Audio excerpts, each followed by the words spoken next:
This airplane was built to take that kind of a strain. I'll say it was, Arthur.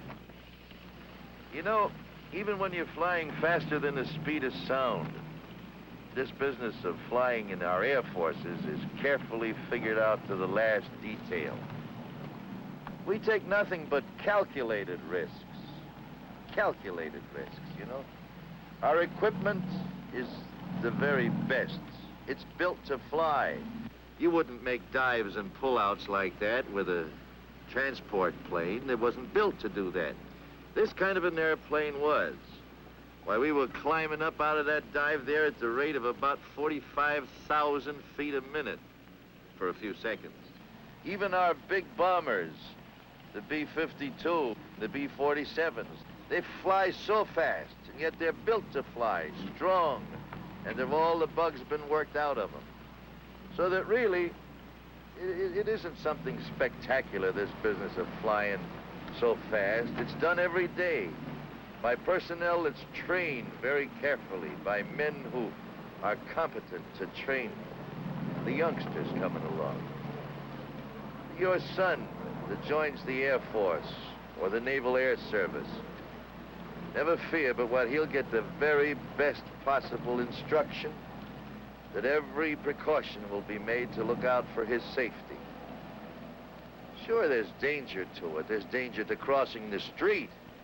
It takes a special breed of cat to fly these things. This can't be done by any namby-pamby. That's why all the men you know who are pilots are such wonderful young men. You young fellas looking for adventure, looking for real life, something you love every minute of it, you go to see the nearest Air Force recruiting officer, or the nearest naval officer procurement station, or the nearest air station someplace. Talk to them about it. It's a wonderful life. You'll love the years that you spend there, and you'll use the experience all the rest of your days. Join up. We need you. So now let's get back to the man who knows most about where air transportation is going. Hello, Art. Well, Rick, we've told the story pretty good up to now, I think. What would you say we can look forward to in the next few years? Well, Arthur, you've been talking about jets. You know, it won't be long until we'll be flying from New York to Miami in a matter of 2 hours, San Francisco in 5, and to London in 5 to 5.5 hours. And at altitudes from 35,000 feet to 45,000 feet. In fact, we'll be landing and taking off in most any kind of weather. Well, that's fine. That's wonderful, Rick. Our planes are flying faster all the time. But what are we going to do about this business of getting from the airport to town and from town to the airport? Doggone, sometimes it takes you longer to do that than it does to fly where you're going. I know. And we're going to be doing something about that, too, Arthur. It won't be long until you'll be going to your midtown terminal. There you'll step into a express elevator and be whisked to the top of the building. There a commodious helicopter will be awaiting to take you, baggage and all, and deposit you at the main airport in just a matter of minutes.